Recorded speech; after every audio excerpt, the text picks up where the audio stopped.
ఈరోజు మీడియా మిత్రులందరితో కలిసి కృష్ణపట్నం పోర్టుని సందర్శించడం జరిగింది. ఈరోజు కృష్ణపట్నం పోర్టుకు సంబంధించినటువంటి నా పర్యటన ఎందుకు ప్రాధాన్యత సంతరించుకుంది అంటే, గత కొద్ది రోజులుగా కృష్ణపట్నం పోర్టు మీద అనేక రకాలైనటువంటి ఆరోపణలు రావడం, దానికి సంబంధించి అది రాజకీయ మలుపు తిరగడం మీద చేయడం అనేటువంటిది ఈరోజు ప్రారంభించినటువంటి నేపథ్యంలో వాస్తవాలు మీడియా ద్వారా ప్రజలకు తెలియచెప్పాలనేటువంటి లక్ష్యంతో ఈరోజు ఈ కార్యక్రమాన్ని ఏర్పాటు చేశాం. అందులో భాగంగా స్థానికంగా ఉండేటువంటి నాయకులు, కార్యకర్తలు, పోర్టుకు సంబంధించినటువంటి అధికారులు, సిఇఓ గారు, సిబ్బంది అందరూ కూడా పాల్గొనడం జరిగింది. అంటే గత కొద్ది రోజులుగా రాజకీయ ప్రత్యర్థులు, సోమిరెడ్డి లాంటి వ్యక్తులు నన్ను రాజకీయంగా ఎదుర్కోలేక ఏదో ఒక నెపం, ఒక అసత్య ఆరోపణలు, బురద జల్లేటువంటి కార్యక్రమాలు, అభండాలు, అబద్ధాలు అనేటువంటి వాటి మీద ఆధారపడి ఎన్నికలకు వెళ్లాలనేటువంటి ఆలోచనకు వచ్చి, అందులో భాగంగా ఉన్నది లేనట్టుగా, లేనిది ఉన్నట్టుగా సృష్టించాలనేటువంటి ఆలోచనతో కృష్ణపట్నం నుంచి ఒకరోజు కృష్ణపట్నం పోర్టు మూతపడిపోతుందన్నారు. ఎవరు ముఖం మీద కొట్టారో తెలియదు, కానీ కృష్ణపట్నం పోర్టు మూతపడుతుంది అనేటువంటి దాని దగ్గర నుంచి కృష్ణపట్నం పోర్టులో ఉన్నటువంటి కంటైనర్ టెర్మినల్ ఏదైతే ఉందో ఆ కంటైనర్ టెర్మినల్ని దాదాపుగా మూసేశారు అని చెప్పడం జరిగింది. ఆయన కొన్ని పత్రాలు కూడా చూపించాడు. అయితే నేను ఆ రోజే పాత్రికేయుల సమావేశం ఏర్పాటు చేసి ఒక ఖచ్చితమైనటువంటి అభిప్రాయాన్ని వెలువచ్చడం జరిగింది. దానిలో ఏం చెప్పాము అంటే, కృష్ణపట్నం పోర్టుకి సంబంధించి ఈరోజు అందిస్తున్నటువంటి సేవల్లో ఏ ఒక్క సేవ కూడా కొనసాగించాలే తప్ప ఆపివేయడానికి, నిలుపుదల చేయడానికి వీల్లేదు. దానికోసం ఖచ్చితంగా పోరాడతాం. అవసరం అనుకుంటే అధికార పార్టీ శాసనసభ్యుడిగా, మంత్రిగా నేను ముందుండి నిలబడి కృష్ణపట్నం పోర్టు కంటైనర్ టెర్మినల్ ఏదైతే సేవలు కొనసాగిస్తుందో ఆ సేవలను యథావిధిగా కొనసాగించేటువంటి విధంగా చర్యలు చేపట్టడం జరుగుతుంది అని చెప్పి ఒక స్పష్టమైనటువంటి ప్రకటన చేయడం జరిగింది. ఆ తర్వాత కృష్ణపట్నం పోర్టుకు రావడం, అఖిలపక్షం పేరుతో డ్రామాలు వేయడం, వెళ్ళి ఏదేదో మాట్లాడడం, లోపలికి వెళ్ళి అయ్యా కృష్ణపట్నం పోర్టులో కంటైనర్ టెర్మినల్ కొనసాగుతాయని చెప్పి జీజేరావు గారు చెప్తే గ్రూప్ సిఇఓ దాని మీద మంత్రి కాకుండా ఏదో మాట్లాడితే మీరు అదే మాట్లాడుతున్నారని వాళ్ళ మీద ఎదురుదాడి చేయడం, రకరకాలైనటువంటివన్నీ మనం చూసాం. అయితే నేను ఖచ్చితంగా ఒక మాట చెప్పా, కృష్ణపట్నం పోర్టులో కంటైనర్ టెర్మినల్స్ కొనసాగుతాయి సేవలు. ఈయన ఒక అల్టిమేటం ఇచ్చాడు, నేను బెదిరించబట్టే కృష్ణపట్నం పోర్టులో ఈరోజు కంటైనర్ సేవలు కొనసాగుతున్నాయని చెప్పి రేపు స్టేట్మెంట్ ఇస్తాడు. దయచేసి వీటిని నమ్మాల్సినటువంటి అవసరం లేదని ముందుగానే ఒక విలేకరుల సమావేశం ఏర్పాటు చేసి కూడా స్పష్టం చేయడం జరిగింది. ఈరోజు అందులో భాగంగా ఏదైతే గతంలో చాలామంది ఆరోపణలు చేశారో, కృష్ణపట్నం పోర్టుకు సంబంధించినటువంటి కంటైనర్ సేవలు నిలిపివేశారని చెప్పారో, అతిపెద్ద వెజల్ ఈరోజు రావడం జరిగింది.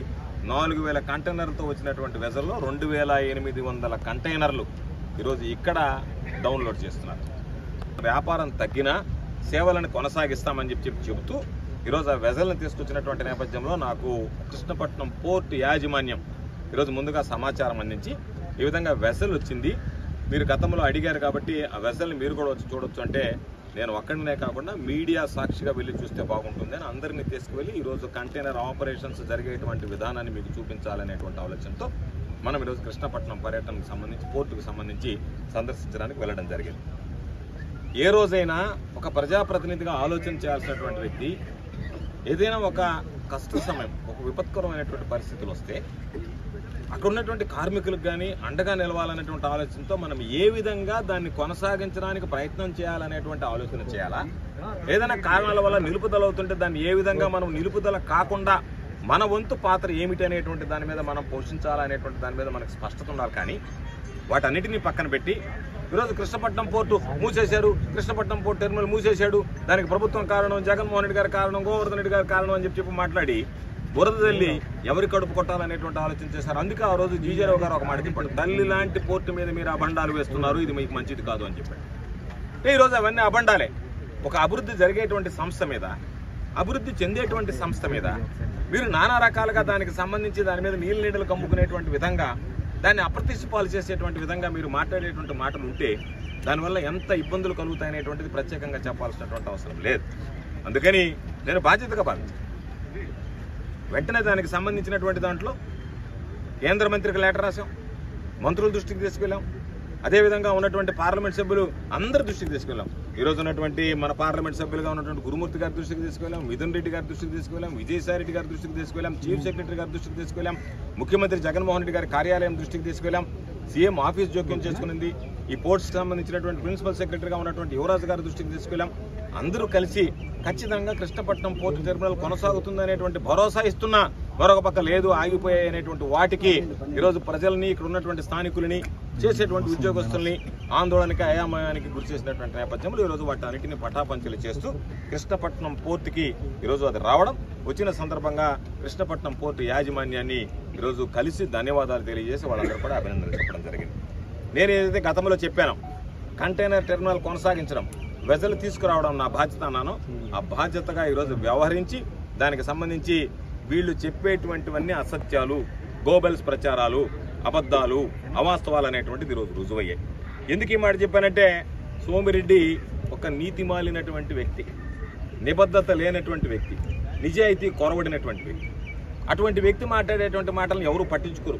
ఎందుకంటే సోమిరెడ్డి అనేటువంటి వాడికి సిగ్గు, ఎగ్గు, లజ్జ, పౌరుషం, అసహ్యం ఏమీ లేనటువంటి వాడు ఎవడన్నా ఉన్నాడంటే సోమిరెడ్డిని చూపిస్తారు సరిపోదు. వాడన్నిటికీ నిలువెత్త నిదర్శనం, ఏమీ లేనటువంటి వాడికి అన్ని విడిచిపెట్టినటువంటి వాడు. అందుకనే ఈరోజు దీనికి సంబంధించి వచ్చినప్పుడు రకరకాలుగా రేపు అన్నారు పాపం కొంతమంది ప్రెస్ వాళ్ళు కూడా, రేపు నుంచి ఏం మాట్లాడతారంటే మాట్లాడుతూ ఉంటారు. అది నోరు కాదు కదా, అది నోరు అయితే దానికి ఏదన్నా మాట్లాడాలంటే అడ్డు అది పోస్తుంది. అది నోరు కాదు, అది గబ్బు కొట్టుకునేటువంటి పరిస్థితి. కాబట్టి ఏదైనా మాట్లాడచ్చు, ఆ గబ్బు భరించలేక సస్తా ఉండరు అందరూ, అది వేరే విషయం. నేను అడిగేది, ఏదైనా ఒక సమస్య వచ్చినప్పుడు ఆ సమస్యను పరిష్కరించడానికి అందరం కలిసి పనిచేయాలనా, లేదా ఆ సమస్యను ఎవరో ఒకరి మీద నెట్టి దాని ద్వారా నేను లాపడాలనుకోవాలన్నా? ఈరోజు నేను గర్వంగా చెప్తున్నా, సర్వేపల్లి నియోజకవర్గానికి సంబంధించి అన్ని రకాలైనటువంటి అభివృద్ధి సంక్షేమ కార్యక్రమాలు చేశా. సిమెంట్ రోడ్లు వేశా, సైడ్ డ్రైన్లు వేశా, త్రాగునీటి వసతి కల్పించా, సాగునీటి వసతి కల్పించా, శ్మశాన వాటికలను అభివృద్ధి చేశా, దేవాలయాలు నిర్మించా, కమ్యూనిటీ హాల్స్ కావాలంటే కట్టించా, విద్యుత్ అవసరాలకు సంబంధించి కొత్త లైన్లు వేయాలన్నా, కొత్త పోల్స్ వేయాలన్నా వేయించా, ప్రతి ఒక్కరికి అండగా నిలిచా, అందుబాటులో ఉన్నా. ఇన్ని కార్యక్రమాలు చేసేటప్పుడు నువ్వు నా మీద గెలవలేవనేటువంటి ఆలోచనతో పోర్టును అడ్డం పెట్టుకుని రాజకీయం చేయడం, రాజకీయాలకు దీన్ని వేదికగా వాడుకోవడం అనేటువంటిది ఏమాత్రం సమంజసం కాదు. ఇది ఎవరికి కూడా ఆమోదయోగ్యమైనటువంటిది కాదనేటువంటి విషయాన్ని సందర్భంగా తెలియజేస్తున్నాను. ఒక్కొక్క విషయం మీ అందరికీ మీకు తెలుసు, సిబిఐ విచారణ చేపట్టినప్పటి నుంచి నా మీద మొదలు పెట్టాడు. గోవర్ధన్ రెడ్డి మీద సిబిఐ విచారణ జరిగిపోయింది, అయిపోయింది. గోవర్ధన్ రెడ్డి రేపు ఎల్లుండి జైలుకి వెళ్ళిపోతాడు, మొత్తం అంతా చెప్పాడు. పాపం నేను సిబిఐ విచారణకు హాజరు కాలేదు, కానీ పాపం సోమిరెడ్డి మాత్రం నా మీద చెప్పడానికి 2-3 సార్లు సిబిఐ ముందుకు వెళ్ళాడు. రకరకాలైనటువంటి మాటలు మాట్లాడాడు, బయటకు వచ్చి రకరకాలైనటువంటి మాటలు మాట్లాడాడు. ఈరోజు సిబిఐ క్లీన్ చిట్ ఇవ్వగానే ఆ నోరు మూతపడి మూతి పక్కకు తిరిగి వంకరలు తిరిగి రకరకాలైనటువంటి మాటలు ఏమి మాట్లాడాలో తెలియక రకరకాలైనటువంటి మాటలు మాట్లాడాల్సిన పరిస్థితి. దీంతో ఏమర్థమైందంటే, ఏది చేపట్టిన అత్యుత్తమైనటువంటి సంస్థ ఈ దేశంలో సిబిఐ విచారణ జరిపి క్లీన్ చిట్ ఇచ్చిందంటేనే దాని అర్థం సోమిరెడ్డి నోటుకుండా వచ్చేటువంటివన్నీ అబద్ధపు కోతలే తప్ప ఎక్కడ వాస్తవాలు లేవనేటువంటివి అర్థమైంది. అందుకే నేను మరలా ఈ సందర్భంగా తెలియజేస్తున్నా, సోమిరెడ్డికి నీతి నిజాయితీ ఉంటాయని నేను అనుకోవటంలే, ఉండవు. అయితే ఏదన్నా 1% ఉంటే నా మీద నేను అక్రమ మైనింగ్కి సైదాపురంలో పాల్పడ్డాను అని చెప్పాడా లేదా, మీడియా సాక్షిగా చలో సైదాపురం వెళ్ళాడా లేదా, నాకు పాత్ర ఉందన్నటువంటి నువ్వు చలో సైదాపురం విషయంలో ఎందుకు కాంప్రమైజ్ అవుతున్నావు, ఎందుకు ఆ విషయాన్ని అక్కడికి వదిలేశావు, ఎందువల్ల దాన్ని పట్టించుకోవడం లేదు? నేను గతంలో అనేక సందర్భాలు నీకు చెప్పినట్టుగా 8 మంది మేము కోఆర్డినేటర్లు ఉన్నాం, 3 జిల్లా నాయకులు అన్నారు. ఆ జిల్లా నాయకులు ఎవరు, కోఆర్డినేటర్లు ఎవరు, 11 మందికి 11 వాటాలు వేసుకొని తీసుకున్నావు. ఇది కన్ఫర్మేషన్ ఉంది. ఆ 11 మందికి నువ్వు పంచావా లేదా అనేటువంటి ఇన్ఫర్మేషన్ మా దగ్గర లేదు. మొత్తం నువ్వే కొట్టేశావు, వాళ్ళకి ఇచ్చావు అనేటువంటి ఇన్ఫర్మేషన్ మాత్రం లేదు. నువ్వు తీసుకోకపోతే, నేను చెప్పేటువంటి మాట వాస్తవం కాకపోతే, నువ్వు చలో సైదాపురం అని పోయినటువంటి వాడు ఈరోజు అక్రమ మైనింగ్ మీద ఎందుకు నీ నోరు మెదపడం లేదు, ఎందుకు నానా రాద్ధాంతం చేశావు, రాద్ధాంతం చేసినటువంటి వాడు ఎందుకు ఆగిపోయావు అంటే, వాళ్ళ కలెక్షన్ల కోసం నువ్వు మాట్లాడడం, కలెక్షన్ రాగానే నీ నోరు మూతపడడం అనేటువంటిది ఆనవాయితీగా మారిపోయింది. నీ రాజకీయ జీవితం, నీ బ్రతుకంతా చందాలు దండుకోవడం, బెదిరింపులు, బ్లాక్మెయిల్తోనే గడిచిపోయింది. కాబట్టి సోమిరెడ్డి లాంటి ఆ పిరికి వాడిని చూసి భయపడేటువంటి వాడిని కాదు. అందుకనే ఈరోజు ఖచ్చితంగా ఏదైతే కృష్ణపట్నం పోర్టుకు సంబంధించినటువంటి కంటైనర్ టెర్మినల్ కొనసాగుతాయని నేను పదే చెప్పానో, ఈరోజు మిమ్మల్ని అందరినీ చూపించి ప్రజలకు ఒకటే స్పష్టత ఇస్తున్నా, ఏ విషయంలోనైనా ప్రజలకి అధికారం అనేది ఉంటుంది, అధికారం అనేటువంటిది లేకుండా ఉంటుంది. ప్రతిపక్షంలో ఉన్న ప్రతిపక్షంలో ఆ రోజు మధ్యలో జిల్లా పరిషత్ చైర్మన్గా ప్రతిపక్షానికి మధ్యలో కొద్ది రోజులు అధికారం లేకుండా ఉన్నా, ఏది ఉన్నా సరే ప్రజలకు నిత్యం అందుబాటులో ఉంటాం, ప్రజల సమస్యల పట్ల స్పందిస్తాం, వాటిని పరిష్కరించేటువంటి దిశగా ఆలోచన చేస్తాం. కాబట్టి నీలాగా అధికారం ఉంటే ప్రజల్లో, అధికారం లేకపోతే బెంగళూరులో కరోనా కాలంలో హైదరాబాద్లో బెంగళూరులో తలుపులు వేసుకునేటువంటి విధంగా ఉండం. ప్రతి పక్షంలో కూడా ప్రజలకు అండగా నిలుస్తాం. అందులో భాగంగా ఈరోజు ఉన్నటువంటి ఈ ప్రాంతంలో ఉన్నటువంటి వాళ్ళకి ఎవరికైనా సోమిరెడ్డి మీద నమ్మకం కాదు కానీ చేసేటువంటి ప్రచారాన్ని బట్టి ఏదన్నా 1% అనుమానాలు ఉన్నా వాటన్నిటిని పటాపంచలవుతూ ఈరోజు కృష్ణపట్నం పోర్టులో కంటైనర్ టెర్మినల్స్ కొనసాగుతున్నాయనేటువంటి సంకేతాలు ఇచ్చేటువంటి దిశగా ఈరోజు కృష్ణపట్నం పోర్టుకు వెజలు రావడం, దానికి సంబంధించి ప్రజలు కూడా ఒక స్పష్టత ఇవ్వాలనేటువంటి ఆలోచనతో ఈ కార్యక్రమాన్ని ఏర్పాటు చేశాం. మరొకసారి తెలియజేసేది, ప్రతి ఒక్కరి ఇంటి బిడ్డగా ఇన్ని రోజులు వ్యవహరించాం. భవిష్యత్తులో కూడా ఏ కష్టం వచ్చినా ఏ నష్టం వచ్చినా ఈ స్థానికంగా ఉండేటువంటి సర్వేపల్లి నియోజకవర్గ ప్రజలకు అన్ని విధాల అండగా నిలిచి ఏ కార్యక్రమానికైనా ముందుండి ప్రజల కోసం పోరాడతాం.